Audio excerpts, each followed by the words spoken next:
I think about the biggest events in my life, divorce being one of them. I have not been through that, but I can imagine how challenging that would be. You're a very well put together dude.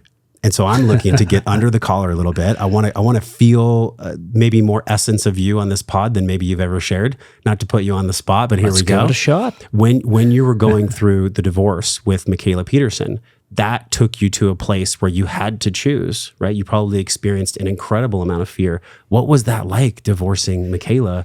How did that come about? And what did you learn about yourself? Well, the fear at that point really comes from several perspectives. There's the fear of obviously making the wrong choice for our daughter. That's the primary concern. But then there's also moral questions in terms of, if we could not make this relationship work, if this is not something that is good for either, it's not something that we even want anymore, how do we untangle ourselves with the least amount of damage?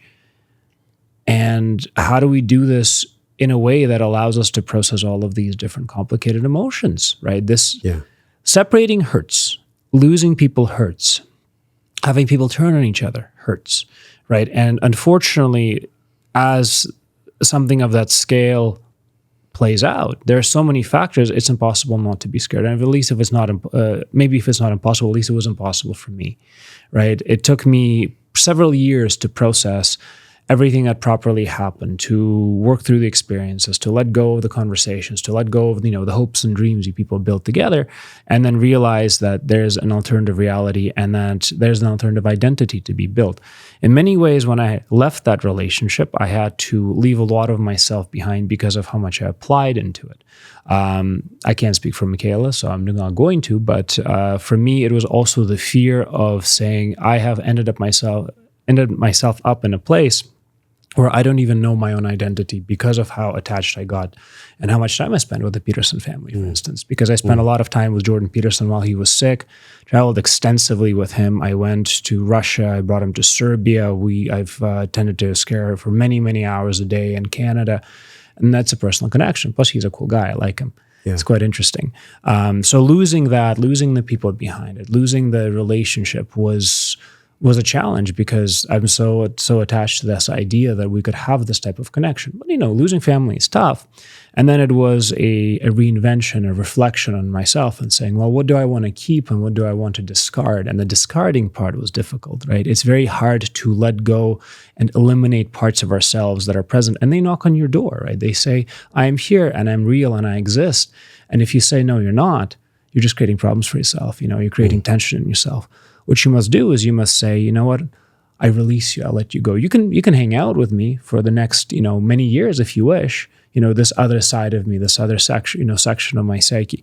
But you're not bound to me anymore. You're not connected. And using that release mentality over time where you're simply letting things go and not chasing them away, but also not allowing them to take hold of your life. That was kind of the big thing that I used to come over the fears and process the fears as they came to be. That's honest. Yeah, I don't know what that's like. I can only have compassion for it. And so many people in my audience are probably like, I've been there.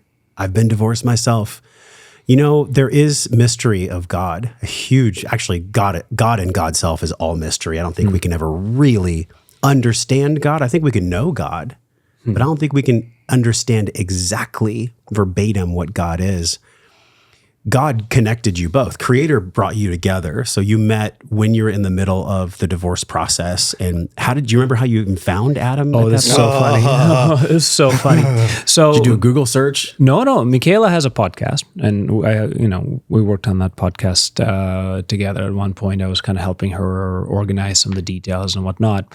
And then she brought Adam on as a guest as we were going through some, initial separation. It was in the spring of 2021. It's about 3 years ago. Yeah, 2021. I think just about 3 years ago. So Adam came on and they did a podcast. And then afterwards, maybe you tell the story, Adam. Oh, yeah. So she brought me on as an expert in attachment theory and psychology and relationships. And she had me speak on that. And during the episode, we talked extensively about attachment. She asked me to stay afterward.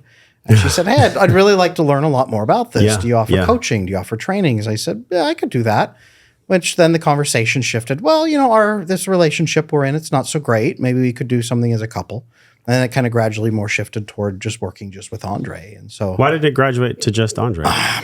Just kind of shifted that way during the course of the conversation. Okay. Sometimes that happens. She felt that she was complete and she had a secure. Just wanted to go a different direction, I suppose. I can't really speak for that. But Okay. It gradually shifted toward, maybe Andrey needs some work with attachment. Maybe we should talk about that. So I was a marriage and family therapist for many years. And I said, well, I've seen things like this before. So, let me talk to him and see if he'd be comfortable. And so we talked, and I said, hey, look, I'll just help you achieve whatever goals you want. I'm not going to let anyone else set goals, not even me. I'll come in and I'll talk with you about your goals. And he said, yeah, all right. And we worked together for 3 or 4 or 5 sessions. And then he said it was good. And we started building together. And we really built that relationship. We started defining some of what you were looking for. And then he said, Adam, I'm getting nervous because I haven't got a bill. And I don't know how much you're going to charge me. And I said, I don't know how much to charge you because I don't run a business, really. I just kind of help people. And I'd worked in the clinic before where they set my rates. And I said, were you working in clinic at the time? I had taken a pause from my clinical work for a while. Okay. And he was my only client at the time. And I said, don't worry about it. It's just free. And he was so mortified that he said, Adam, I am going to start a business where I'm helping creators and I will help you and you will never, ever have to do this again. So he said, I will set your rates and collect the money for you. And I said, that sounds good. I get to help people. He said, I will help you help everybody in the planet. Wow. There was a very profound way that Adam was able to approach my particular situation. And the profoundness was that he was not gentle, right? So there's something that people forget when they deal with fears, when they deal with people who are going through traumatic experiences, they try to be coddling. I am a firm believer of the fact that pity is deadly to men. If you pity men, you will most likely kill them. And you can kill them in a spiritual way, in an emotional way, sometimes even a physical way, right? Because you're teaching them that they're weak. Instead, what you need to do is that you need to help them become strong and train. Unfortunately, training to be strong, as you know, because you're a physically fit guy, emotionally fit guy, you understand that it comes with a certain degree of pain, and sometimes you need to push. So Adam was able to come in, and in some places he was understanding and very, very nice. In other ways, he just said, "Hey, man, this is the truth, and you're going to have to live with it." Right? That's it. That's been a lot of my training, and it's been a hard thing to kind of wrap my head around. And I think it's something that the field of psychology gets wrong, and the field of therapy in particular that does wrong for men. You feel like they're too soft with their language or too soft with their intentionality, or both? I think that, unfortunately, the way they're pumping out so many therapists are trying to pump them out everywhere as fast as possible. Yeah. I don't think that they're getting the adequate training that they necessarily need as they're going into the field. They're getting a lot of academic smarts, but they're not necessarily getting the experience. And from having gone through that program myself, I can understand why to quite an extent. I think that they are driving men away because they're too coddling of men, and men don't need that, right? So I'm not mean with the guys I work with, but I am very, very firm and very clear. This will ruin your life. What is your goal? This is your goal, but you're doing this. This will destroy everything you care about. Are you sure you want to keep doing this? Because that means you actually want this thing and you don't care about this thing. So what was it? For me, there were several things. I mean, you'll remember better than me, Adam. But the friendship component for me was a big deal because for me, I kind of have a lot of caution when it comes to letting people into my life. I also tend to mix relationships and work, right? Obviously, I was in the Peterson family business, but I also brought in people who became close to me inside that business and my new business. And in many ways, I also form friendships with people I work because I try to find only things that I try to find things to do that I respect. I try to find people to be around that I respect. And as soon as I start respecting them, I try to give them as much opportunity as possible to work together, to live together, to have joint shared experiences that have meaning, and we're actually doing something that's not, watching football or hanging out. That's just not my vibe. Yeah.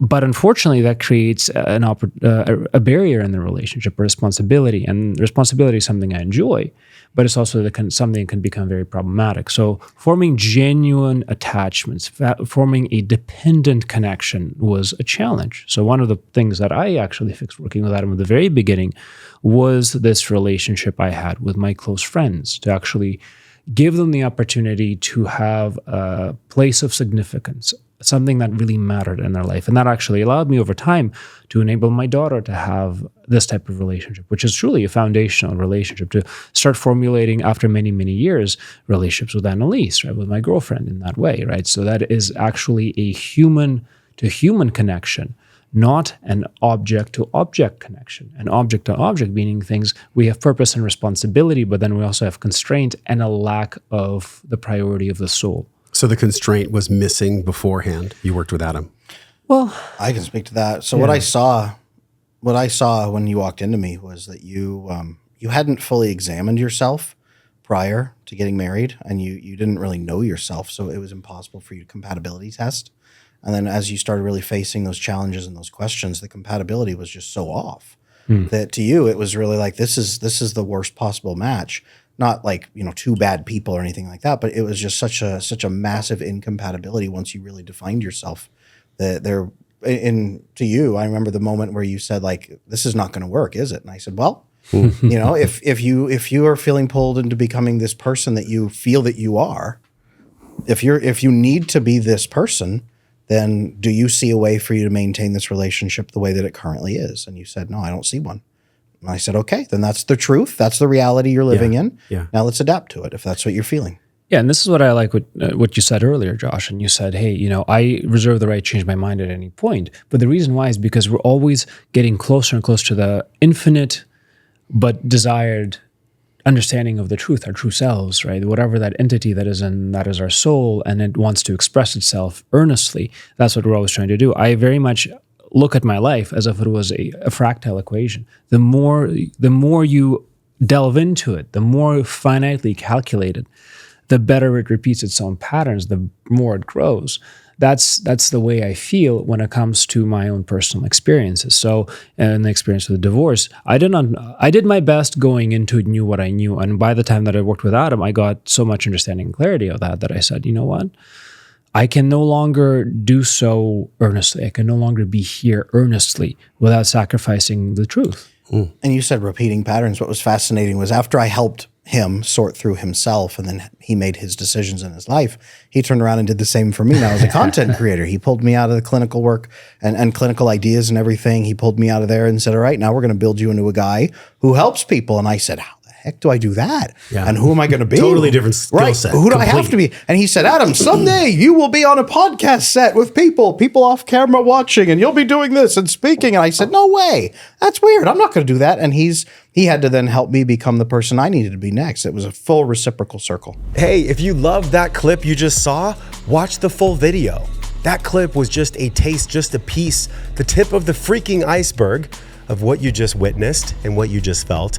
Click the link on this screen, subscribe to the podcast, click the link on this screen if you're vibrating, if you're resonating, if you feel what I'm putting down.